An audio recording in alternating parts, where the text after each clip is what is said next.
What's going on today, you beautiful, blessed boys and girls? Thanks so much for tuning in. Today on the channel, we're going to talk about what I truly believe is the greatest single threat facing America today. I'm going to hit you with some pretty crazy and drastic stats, and then also kind of get into why I think some of these things are, some solutions around them, and even some of the mainstream media messaging that can sometimes go against the grain of what I'm going to say. But today we're going to talk about fatherlessness in America, something I'm super passionate about. I pretty much dedicated a large percentage of my platform to always talking about how we need dads that are on fire and locked in and leading families.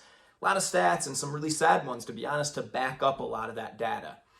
So I'm going to hop into this today, and I'd ask that you keep an open mind throughout this. And look, the last thing I ever want to do if a single mom or a single parent out there is watching this is take anything away from you.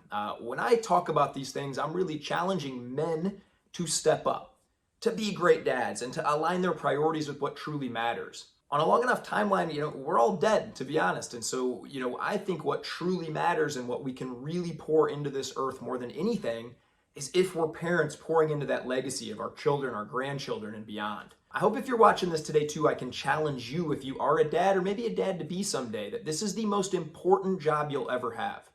I don't care if you're the CEO of a Fortune 500 company. I truly believe your biggest role and mission in life is to be a great CEO of your household.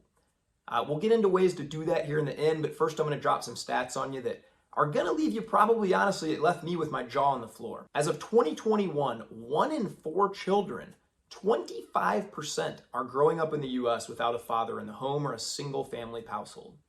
80% of those single family households are without dads. Now, to put that in scale of how we are against the rest of the world, I know a lot of people want to say, America's the greatest place in the world. We see the USA, USA chants every time we're in the Olympics and all these things, but this is no reason to celebrate here. On a grand scale, the worldwide average is 7%. We're 3.5 times more likely to have children grow up in a single-headed home than anywhere else on the planet. By reference, China is 3%, Nigeria is 4%.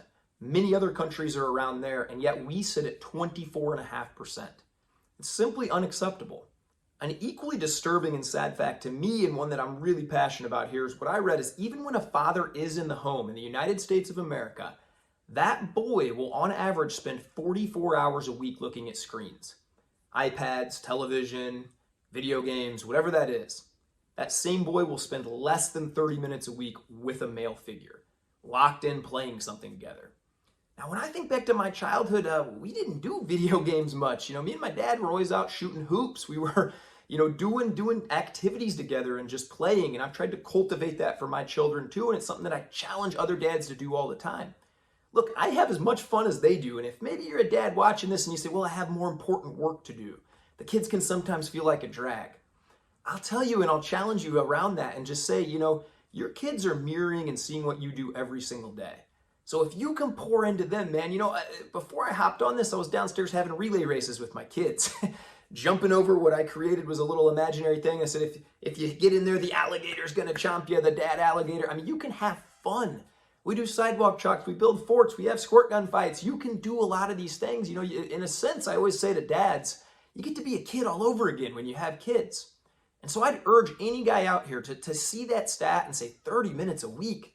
44 hours a week on screens. Who's really raising them? And so I challenge you, if you're a dad with one kid, multiple kids, going to be a dad someday, think long and hard about that stat and decide right now, I'm going to be the kind of dad that pours in. We can basically go down the line and trace back almost every negative thing in our society to fatherlessness. I'm going to read off some just crazy stats here real quick for you. 90% of homelessness and runaways come in homes without dads. 63% of teen suicide comes in homes without dads. 85% of teens with behavioral disorders and 85% of all youth in prison come from homes without dads. 70% of teenage pregnancies come from homes without dads.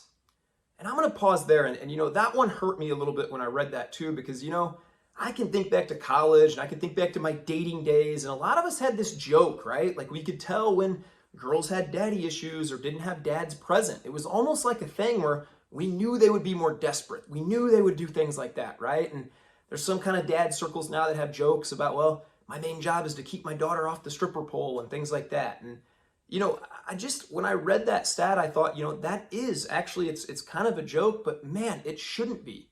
We should take that upon ourselves as men, especially if we have daughters, to make that our mission, to pour in, to model love and show our why.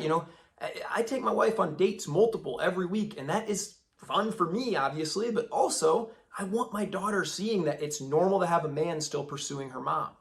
It is on dads to lead that and model that behavior and to always show our daughters exactly how she deserves to be treated. Then she won't accept anything less. Kids grow up in homes without dads. They are 2 times more likely to drop out of high school, 20 times more likely to be incarcerated. Think about what we could do to reduce the prison population in the States. 20 times more likely if fathers were just present and there. That would reduce it by 20 times. And they're also 2 times more likely to be obese. Now, I'll make a little joke here because in my house, I think it's about they're like 990 times less likely to be obese. I can fire up some pictures here. Me and the kids, man, we are outside hours a day. Really take that as a big responsibility for me as a dad. I think it is my job, my duty to myself be in shape, model being in shape for my kids, and make it fun.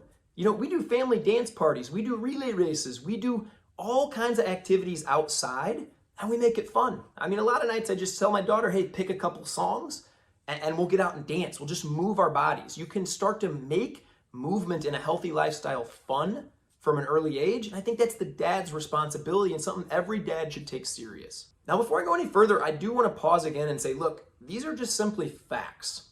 You can't get mad at me or say, oh, you're saying moms don't matter as much or this or that. These are government issued facts from 2021 and 2022. So we can't dispute facts, right? I can't dispute that 2 + 2 is 4, no matter how your feelings might feel about it. These are facts.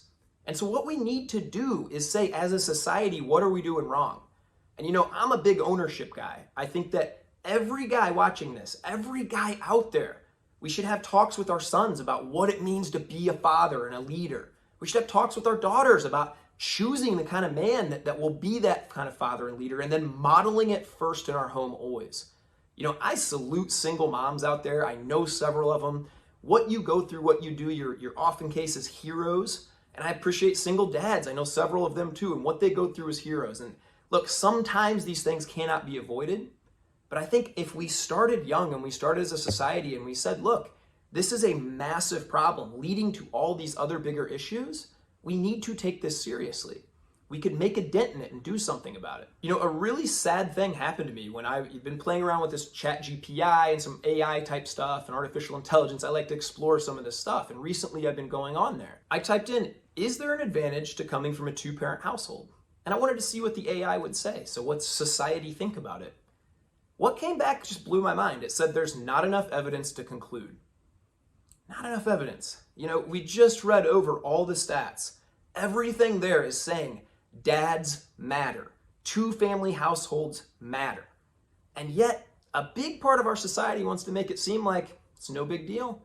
There's even some that incentivize, some certain laws and things that incentivize people to break up. So I think we need a massive shift as a culture back to the family unit. Back to locked in moms and dads on fire, together, loving each other. There's a big tag word going around right now called privilege, right? Yeah, you got white privilege, you got this privilege, you got that privilege. Reading the stats and just being very objective about it, the greatest privilege we can give our children has nothing to do with skin color. It has nothing really to even do with finances. It's being in a 2-parent home that loves each other and loves their kids, creates a safe environment, creates a home full of laughter, love, and joy, and a safe place for them. That's the greatest privilege you can give your kids. It has nothing to do financially and everything to do with you being present. I had a tweet a while back that went viral that said, hey dads, give your kids presents instead of just presents. My dad was such a locked in guy and always there with me, man. And I will never forget being about 13, 14 years old. Me and my dad were shooting hoops in the backyard. I can still remember this day like it was yesterday. My dad stopped shooting, he pulled me aside and he said, hey Ty, I know some of your friends here soon are gonna start to talk about drugs and start to do some of these things. Let me tell you a couple stories. And as we're shooting hoops, my dad starts telling me a couple stories about buddies who, just started dabbling in drugs here and there. And, this is what happened to their life. He told me a story about Lenny Bias, who was the #1 overall draft pick. Never done drugs. He did cocaine the first time he signed a big contract to Celebrate, and he died. My dad had this big impactful talk with me. And I will never forget when I kind of hit it big in poker and had a ton of money and was at all these parties where we had mountains of cocaine on the table and mountains of drugs, and probably shouldn't have been there anyway, but that's beside the point. But my dad imprinted into me from a young age that was not for me.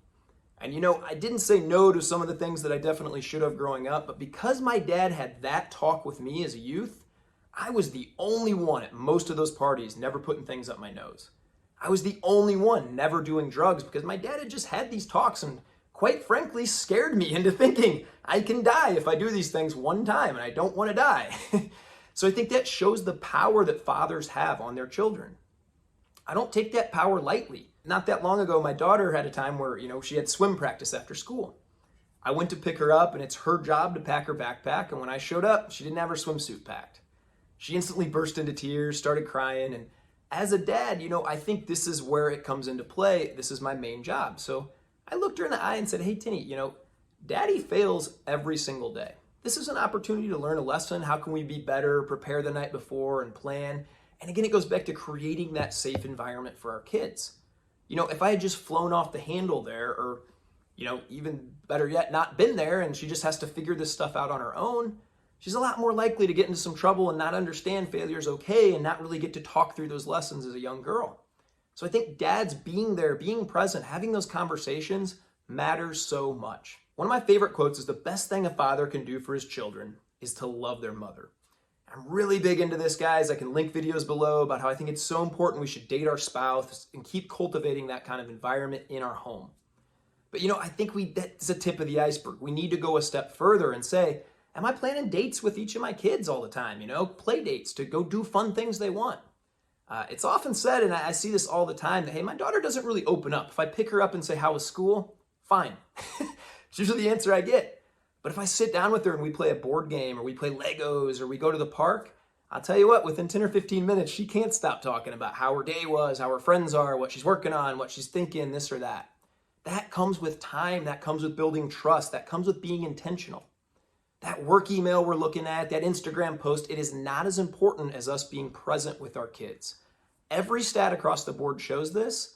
And I want to end this video with just a challenge to you guys out there. Maybe you're not a dad yet, but you hope to be someday, and that's why you're watching this. Decide now. Get a notebook out. Start to journal some of these points. This is the dad I'm going to be. I'm going to be locked in. Maybe you're a dad now and you kind of feel guilty, right? A lot of us dads do, myself included, time to time.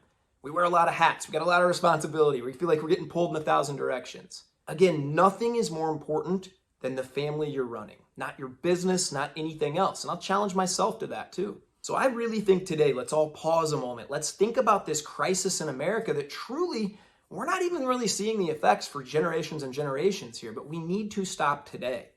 Be a part of the solution. I'll be a part of the solution. Let's have that ripple effect. I feel like this is the greatest thing about social media nowadays is, man, we can share this stuff, broadcast, find community of other great dads. Reach out to me if you don't have it. I have groups of men, man, that we hop on Zoom calls and just talk about being great dads, about being great husbands. No other guys do that. It's sort of normal for guys to show up and talk about sports and have beers and complain about their wives. I don't want that kind of life. I don't want that kind of relationship. If you're watching this today and you feel like, man, that's kind of all my friends do too, find some new friends, man. And it's never been easier. Shoot me a message. I will connect you with one of myself. If you don't like me, thousands of other people out there that I can point you in directions that these guys want to grow as leaders, as men, as husbands, as fathers, and get better and ultimately change the world.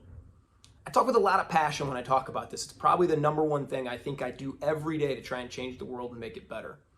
I think all of us, if we're honest, man, we're going to die, and at some point we're going to pass on to the next life. We want to leave this world better for our kids and grandkids and everybody that's going to come behind us. I challenge you guys today, man, if you're out there, to just really lock in on this. This is the way you're going to change the world more than anything. Be a locked in, on fire dad or parent, and let's go change the world, baby. Thanks a lot for listening.